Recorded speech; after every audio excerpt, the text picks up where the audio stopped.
Welcome back to Israel Matters. As you can see, I'm now clean shaven. We're after the 9th of Av. The period of mourning for the destruction of the temple is over. I'm back with my dear friend and security and strategic and history expert, Elliot Chodoff. How you doing, Elliot? I'm doing well, and I'm still unshaven because I wear it all the time. Well, that's just the way you are, I know. So we have a lot to talk about today. I know we've been talking about the big background of Iran's ideology, but some hot stuff is going on Israel's northern border, and Elliot's going to talk about in a minute. Elliot is going to address that in a moment. And just before he does, I just want to share a quick thought that occurred to me while reading the Torah portion yesterday. Today is, of course, Sunday. So on Shabbat, we read the Torah portion. We read near the beginning of Deuteronomy, chapters 4, 5, 6. Those are basically the chapters that we read. And of course, in Deuteronomy chapter 6 is perhaps the most well-known, at least to Jews, the most well-known verse in the entire Torah, which is Shema Yisrael Adonai Eloheinu Adonai Echad. Hear, O Israel, the Lord is our God, the Lord is one. And I just wanted to share, and some of you have heard me speak, have heard me share this before, but it bears repeating, an ancient commentary on this verse. Now, it's quoted by the most famous commentary in Jewish teaching. The most famous Jewish commentator is someone who's known by his acronym Rashi. He's a French commentator from the 11th century. But Rashi himself, on this quote and on many of his quotes, is quoting a much earlier source. So what I'm going to share is actually a teaching on this verse from the end of the Second Temple period. This is a very old commentary on this verse. And the commentary goes like this, that when Moses said, "Hear, O Israel, the Lord is our God, the Lord is one," this is what he meant. Hear, O Israel, like listen up, right now, meaning back then, 3,300 and something years ago, Moses says to the people, right now, the Lord is only our God. No one else believes in him. But in the future, he will be the one God over all people. And then he quotes the verse in Zephaniah chapter 3, that all the nations will all come together and all worship the Lord shoulder to shoulder or as one shoulder. And he quotes the verse in Zechariah, that on that day, the Lord will be one and his name will be one.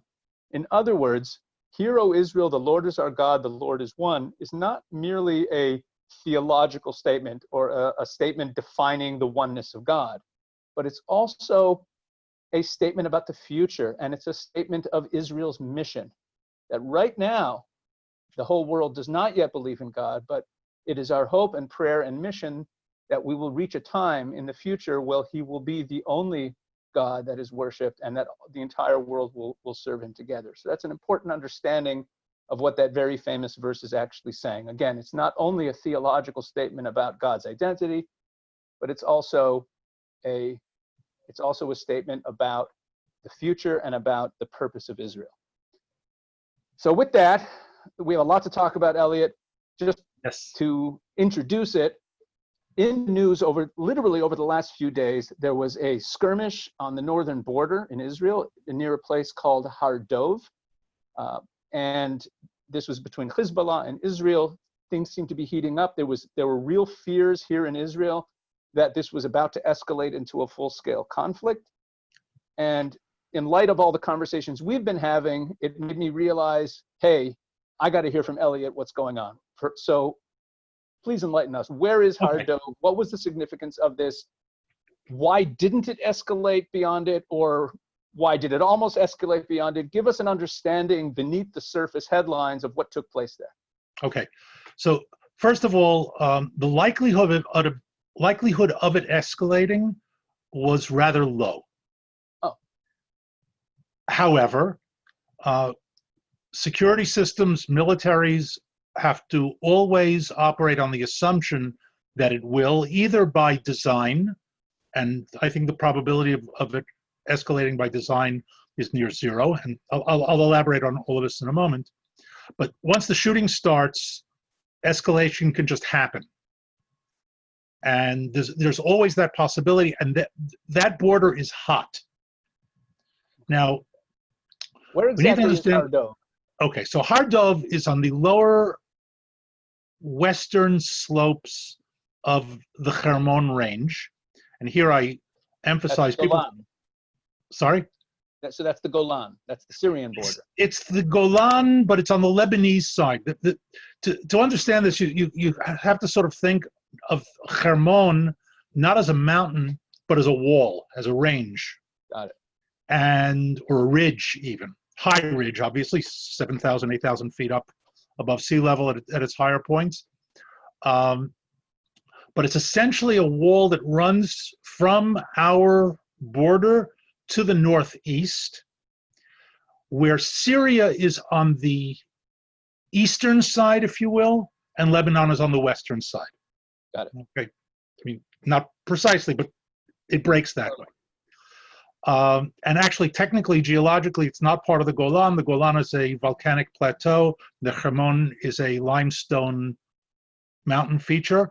And therefore, it's technically, we refer to Golan and Hermon. Politically, it's part of the Golan area, Got it. district. But what that means is that the slopes on the Lebanese side are actually in Lebanon. Now, we hold the southwest end of that range. That's what we took in 1967. We lost part of it at the beginning of 1973. We took it at the end of the war in 73, the Yom Kippur War, and we've held it ever since. And its most important location, as far as we're concerned, are the higher points, the further northeastern points, where we have observation posts that look out into Syria. At its lower end, in other words, the Har Dov end, there's an area that was the tri-border area between Israel, Syria, and Lebanon. This is before 1967. And that border area was a bit problematic between Syria and Lebanon. It's not an Israel thing. I don't know how many people know that Syria never formally recognized Lebanon because Syria considers Lebanon to be part of Syria. And the border between them is a little tricky, let's put it that way. And their relationship is not as severe as the Syrian-Israeli non-relationship. They don't recognize our existence. But it's a fraught relationship. And that border, that area went back and forth basically between them by handoff, not by conquest. And there's a town down in the valley called Rajar, which is an Alawite village that when we took the Golan in 1967, we thought it was part of Lebanon. It was in fact part of Syria, and we bypassed it. Now remember, we didn't go into Lebanon in 1967. We stopped at the line. And these people got trapped basically by our advance. The Lebanese wouldn't have anything to do with them because they were Syrian. And it is now under our control. They've taken Israeli citizenship. These are the happiest Alawites in the world. Wow. So they're Alawite, just to make sure everyone understands, the Alawite, I guess, sect or tribe, right, is the sect that the Assad family is. Correct. The ruling sect, yeah. These Alawites who are Israeli and have been for 50 years, and they don't identify with the Assad regime in Syria? No. As a matter of fact, the head of the village is a spitting image of Bashar Assad. And these people, just to give you an idea, Israelis will appreciate this more, but I think non-Israelis can understand the ramifications of this. These people stand during the sirens on Memorial Day and Holocaust Memorial Day. Wow. Okay? So just to give you an idea of how crazy this whole business is. So Har Dov, Mount Dov, is above that, but it's along that same line. And I use Rajar as the example to give you an idea just how confused that whole area was. The Lebanese referred to the area of Mount Dov as Shaba Farms. Now, here we also need to understand, in Arabic, Mazra'at Shaba, these are seasonal farms on the slopes of the Hermon, that during the agricultural season, farmers would move into temporary huts, think, Sukkot of our celebration, and when the season was over, they would go back to their villages. In other words, nobody lives there. And in all probability, the farmers came from the Lebanese side and they went over onto the Syrian side. And that's, again, part of that fuzziness of the border that nobody really paid much attention to. So we took that in 67. There's a mountain there that we call Mount Dov, Har Dov, and we have an outpost there that looks not towards Syria, but into Lebanon, across the Bekaa Valley and into South Lebanon. All of that's important because Hizballah insists that Har Dov is Lebanese territory. And therefore, despite the fact that the UN and the Lebanese government agreed in the year 2000 that we had withdrawn from all Lebanese territory, Hizballah says, no, this is disputed. They're still occupying Lebanese territory, they meaning Israel, which gives them a very, very thin veneer excuse to continue the resistance to the Israeli occupation in Lebanon. And we have allowed that. In other words, we've basically agreed to their definition of dispute. In other words, we don't agree with their conclusion, but we agree that Har Dov is different from the line from Rosh HaNikra, the Lebanese border of the Galilee just north of us, all the way up until there. So we have essentially created two zones. And we permit attacks on Har Dov in a way that we would not permit attacks, for example, on Kiryat Shmona or Kibbutz Malkiah. When you say permit, you mean that we tolerate them without we tolerate and we don't we don't treat them as declarations of war. Correct. We don't retaliate. Right. And there's good news and bad news to that, honestly. I mean, on the one hand, it's a bad policy because it means there's an area that we can allow them to do stuff. On the other hand, it's got its positive aspects that it gives a certain amount of safety valve, and this will bring us to what happened this past week, where they can do stuff and really not do very much, and hopefully, I mean, anytime there's shooting, people can get injured or killed, but that it will not erupt into a major war. In other words, there's a gradation between 0 of total quiet and 100 of all-out war 2006. Now, what happened last week was the consequence of something that happened the previous week. We struck Hizballah arms storage depots outside of Damascus, weapons that were on their way to Lebanon from Iran. And in the process, we killed an operative, one of their officers. Now, we don't report on this. I'll tell you that my take on it is that he was a consequence. He wasn't a target. In other words, he was in the wrong place at the wrong time. We were taking out the warehouses, and he went up with them. And they know it too. And he wasn't important enough to dedicate that kind of firepower. However, Hizballah has a doctrine, and it's actually referred to as the Nasrallah doctrine. It dates back a number of years. It was declared explicitly earlier this year. And that is that Hizballah will retaliate for any attacks against its interests or people in Lebanon or Syria. And now they have to respond. They don't want to respond along the Galilee border because that can have a 2006 style eruption, and they're not up for that now. And here, let's be very clear. Hizballah is keeping the border quiet for their own tactical reasons. They're waiting for the right time, and the right time will be when Iran tells them it's the right time, and they don't want to jump the gun. And this is why I say the likelihood of escalation was very, very low, unless something got out of hand. They know that by attacking our military outposts, and there are no civilians in the area of Har Dov, and that's another important aspect of it. In other words, it's a purely military versus military kind of a situation. By attacking Har Dov, they knew that even if they killed an Israeli soldier or two, or knocked out a tank, which is what they were trying to do, our response would be extremely limited. We might take out a Hizballah target or something like that, but it would be a very, very measured response because, frankly, we don't want an escalation either. So what we have is this interesting, delicate balance of deterrence on both sides of the border. And we're deterring them from sort of overacting. And here, let's not forget that all through the 90s and up until 2006, and especially in the years 2000 to 2006, after the withdrawal from Lebanon, when we declared that the border was totally quiet, it wasn't. 24 Israelis were killed between 2000 and 2006 before the incident along the Lebanese border. And in part because of what was going on in the West Bank and Gaza, our attitude was, well, we can't deal with the North, so let's make believe nothing is happening up there. I even wrote an article early in that period called Ignoring the North that kind of predicted 06, not explicitly, but that eventually was going to erupt. And what happened in 06 is they launched another attack, and Nasrallah said this explicitly after the war.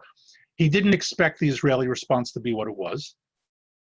Even, kill a few soldiers, grab some bodies, make an issue, and Israel will continue doing what it's been doing for 6 years. And that led to the 5-week war. One of the reasons we don't want a minor escalation, because a minor escalation can lead to thousands of rockets falling on Israel. It used to be northern Israel, now all of Israel. So we have an interest in quiet along that border. And now here's the trap. His deterrence, meaning Nasrallah's, will work to maintain the status quo in Lebanon. We don't like the status quo in Lebanon, but we'll live with it rather than go to war over it. It won't work in Syria for him to try to shift the status quo in his favor. In other words, what we took out in Syria was no longer Lebanese status quo. Those were arms that were meant to increase his power in Lebanon. And there, his deterrence threats don't work. So he's put himself into a position where he said he's going to do something to try to prevent us from doing something that he cannot prevent us from doing. And now he's got to do something about it. Now, on top of that, he's got an additional problem. Since we know that he knows that we know that he knows that we know that he knows that Har Dov is the target, the minute we took out this target in Syria and killed this guy, we knew that we knew that Har Dov was going to be the target. Okay? Right. Which means that immediately, batten down the hatches, tanks were moved into more protected firing positions, in other words, harder to hit. The intelligence stuff went up, and the female soldier who spotted them on the camera, and I give her all credit due her, she knew exactly what she was looking for. She knew exactly where she was looking for it. The fact that she did exactly what she did, total credit. Because you know what? I can tell you from experience, even though when you see it for real, your mind says, nah, it can't be what I'm really seeing. The fact that you overcome that shock of disbelief is tremendous. She did her job. The Hizballah unit, and they still haven't fully reported whether it was three or five guys, but 3 to 5 of them were spotted on the Lebanese side of the border. We waited until they crossed onto the Israeli side, so there would be no excuse that we attacked, because terrorists, the minute you kill them, they take their guns away and they become innocent civilians. Here they waited until they crossed into Israel. The tanks opened fire on them. It was in very rough terrain. It's not clear whether any were hit. That hasn't been reported. Those who were not hit, 0 to X were hit, whatever that number, the rest fled back into Lebanon. It was a total failure. And now Nasrallah's stuck. He declares that nothing happened. Okay? Because he can't admit, bad enough that he inflicted no damage. Right, no damage whatsoever. As a matter of fact, what was interesting is the initial report was that they fired a missile and hit a tank. That was their report. It was total fabrication. They jumped their own event gun. And then when really nothing happened, they hit nothing. It's not clear whether they actually fired a missile or not, but they hit nothing. They got driven back with or without casualties. His only face-saving measure at that point was to say, no, nothing happened there, which means he still has an open account book where he's got to do something. His problem, of course, is that right now everybody's on alert waiting for him to do something, and the chances are that next time around it's going to look even worse than the first time around. My guess is that he'll wait. But of course, he doesn't make decisions. He's an official. He's an operative of the Iranian Revolutionary Guard Corps. Right. He makes certain decisions. Let's even. I'll use a military analogy. A captain makes decisions. He makes them in a framework of higher order. Of the overall plan. But, I mean, Nasrallah is still a powerful character. He has parameters within which he has policy decision and tactical decision making. Taking out a few Israelis and not starting a war is perfectly within his authority. My guess is we're going to see a couple of weeks of quiet to let everything sort of settle down, and then they'll try something. And if they succeed, he'll say this is in retaliation for whatever it was. So he can check that box. Right. Or he'll just let it go and it'll, sort of fade out and disappear because they've got other stuff on their plate, and nobody in Lebanon is getting up in 2 months and saying, hey, what about that guy you didn't retaliate for? So that's what the situation has been. As I said, high alert, hot border, always the chance that something will happen. Low probability. Oh, and I think here's another important point. These guys who came across the border had nothing behind them. In other words, it wasn't a situation, and they've got the forces, so it's not a lack of force. It's not like 5 guys went across and there were another 50 waiting to give them backup in case they got into trouble. All right, so there was an intentional lack of escalation capability on Hizballah's side. And I would guess, and this is purely an educated guess, that their operations at this point, having learned the lesson, and make no mistake, they're learning lessons, having learned the lessons of 06, their operations are not going to involve trying to capture Israeli soldiers or even take bodies. They don't want to, they're not looking for a long drawn out affair. They want to strike, do damage, kill, injure, whatever, and go back home and declare victory and say we retaliated, we taught the Zionists a lesson. So that's essentially what's going on up there now. So tell me something. Other than the fact that Israel, of course, does not want missiles raining down on our towns. Correct. But we also know that it's inevitable. It's not a matter of when, but it's a matter of. No, the other. Sorry, it's not a matter of if. It's not a matter of if. It's a matter of when. Meaning, correct. There is going to be at some point a war with Hizballah. Yes. So not that I'm a warmonger, but my question is, why would Israel not want to do this now? If Hizballah is not in a good position for it, and Iran is also having some struggles up there, and Israel is closely monitoring all of their movements and is knocking out some of their weapons, some of their munitions, at what point is it the right time for Israel to say, you know what, let's use this as a pretense and clean things up? Okay, so the answer to that is probably never. Unless certain lines are crossed, but I'm given the status quo of today. And the reason for that is simple cost-benefit analysis, and it starts with we don't want a war. And this may be obvious when you break it down, but it's not obvious to a lot of people, thinking about it superficially. No matter how likely war is, and as you said, it's a question of when, not if, but it's not 100%. Something could happen between now and the when. If we start the war, the probability of war is 100%. We started it. Right.